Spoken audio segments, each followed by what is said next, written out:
Have you ever sat quietly after making dua, feeling like something unseen is shifting? You've been asking Allah for guidance in finding the right partner, someone who will walk with you through this life and lead you closer to Him in the next. You're not just asking for romance, you're asking for sakina, that deep tranquility that comes when two souls are united in divine harmony. The beautiful truth? Sometimes, long before a person enters your life, Allah begins preparing your heart. The signs aren't always loud or obvious. They arrive softly, moments of clarity, peace, and unexpected redirection. Below are 8 spiritual signs that the one Allah has written for you may be closer than you think, and how to prepare your heart to receive them when they arrive. You begin to feel a calming sense of trust in Allah's timing. One of the earliest signs is a shift in your emotional state, where once you felt impatient or anxious about when and how you would meet the right person, you now feel calm, even if your circumstances haven't changed. This serenity is a spiritual gift, not a psychological trick. Your heart stops obsessing over timelines and you no longer chase attention or validation. It's as if Allah is gently whispering to your soul, "Don't worry, I am working in the unseen." Truly, it is in the remembrance of Allah that hearts find peace. Surah Ar-Ra'd 13:28. This peace is often the first preparation of the heart. Before you meet the right person, you may need to meet stillness. That stillness is faith in motion. You're drawn to people of substance, not superficiality. Without realizing it, you stop seeking relationships that only look good. On the outside, your heart begins gravitating toward character, not charm, toward sincerity, not style. Whether it's through a glance, a conversation, or a recommendation, someone's values resonate with you in a way that's hard to explain. This doesn't necessarily mean you've already met the one. It could simply be that Allah is giving your heart a glimpse of the type of soul you're destined for. As the Prophet Muhammad said, "Souls are like recruited soldiers. Those that recognize one another will come together." Sahih Muslim. This spiritual attraction isn't lust or infatuation. It's an intuitive recognition of goodness, of potential alignment, of divine compatibility. Your du'as mature, and so do you. You notice that your prayers begin to evolve. You no longer ask for someone who fits a checklist of worldly traits. Instead, you find yourself saying things like, "Ya Allah, send me someone who increases my love for you. Someone who will guard my heart by protecting their own." This shift shows that your heart is maturing. You're not praying for a relationship to fulfill your ego. You're praying for a partner who fulfills your soul's mission. This kind of dua reflects readiness, not just to receive someone, but to be someone worthy of what you've asked for. You face trials in love, but they refine you, not break you. Delays, heartbreaks, or rejection can feel painful, but in hindsight, you see that these setbacks purified your intentions and redirected your heart. What felt like loss was actually protection. What seemed like the end was actually a divine turning point. Allah uses these trials to refine your emotional and spiritual resilience.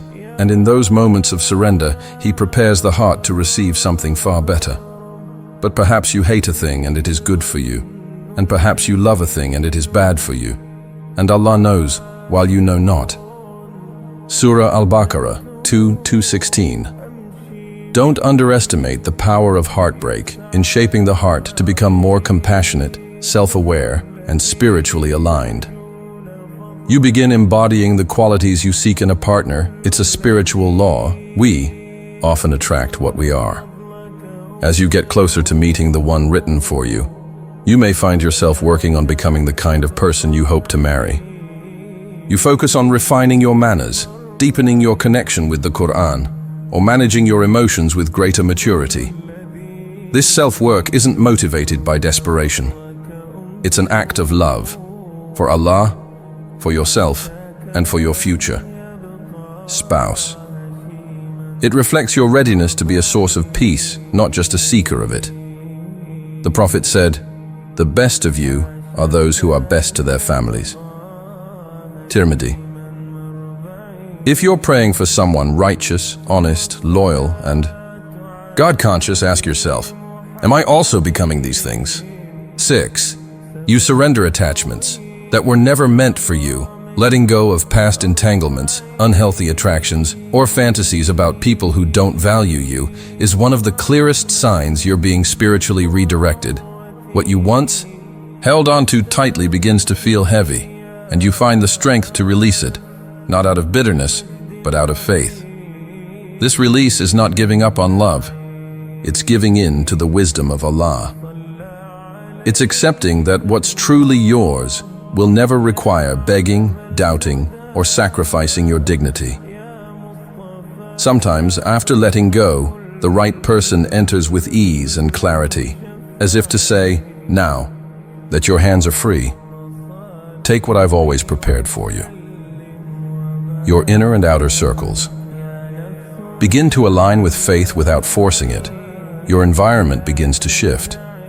You start feeling drawn to gatherings that remind you of Allah, or to friends who genuinely care about your spiritual and emotional well-being. Maybe you find yourself volunteering at the masjid or participating in a halaqah. These changes aren't just social, they're spiritual signs. Allah often prepares us for partnership by surrounding us with people who mirror the values we should uphold in marriage. The friends on that day will be enemies to each other except the righteous. Surah Az-Zukhruf 43:67.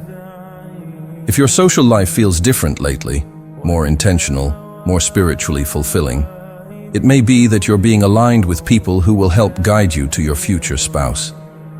You feel complete on your own, not because you've given up, but because you trust. One of the most profound signs is that you no longer look to a relationship to complete you.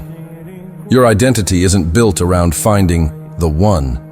Instead, you find joy in your worship, your growth, your solitude, and your service to others. You're not empty and waiting to be filled. You're full and ready to share your overflow. And whoever puts their trust in Allah, He is sufficient for them. Surah At-Talaq 65:3. This wholeness is a sign of readiness. Marriage, after all, isn't a rescue mission. It's a union of two whole people who choose to grow even stronger together, with Allah at the center.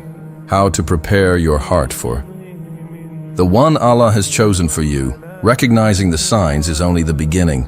Preparation is a daily act of spiritual, emotional, and relational responsibility. Here are some ways to prepare. Deepen your connection with Allah. Strengthen your tawakkul. Make istikhara regularly, not just when considering someone, but when shaping your goals, values, and habits. Purify your intentions. Ask yourself why you want to get married. Is it to gain worldly status, or to fulfill a sunnah and build a home of love and worship? Guard your gaze and your heart. Modesty isn't just about dress, it's about emotional boundaries. Protect your heart from distractions that lead you away from clarity. Seek knowledge. Learn the rights and responsibilities of marriage in Islam. Study the prophetic model of love and mutual respect. Serve your community. Often, in serving others, you find the best version of yourself. And sometimes, the person Allah has written for you too. Final reflection. Trust that what's meant for you is nearer than you. Think Allah is never late. He's never inattentive to your tears or distant from your prayers. If you see even one of these signs in your life, take it as a gentle nudge that your heart is being shaped for something beautiful. Maybe the one Allah has chosen for you is also praying right now, being tested, growing, healing, just like you. And maybe the meeting point is closer than you think. Until then, be present, be grateful, and above all, trust. Indeed, what is meant for you will never miss you, and what misses you was never meant for you. Umar ibn al-Khattab. Say it aloud or write it down. I trust Allah's timing. Let your heart echo this truth every day, and if this reminder brought peace to you, Share it with someone else who's waiting in faith. Their blessing might be nearer than they think too.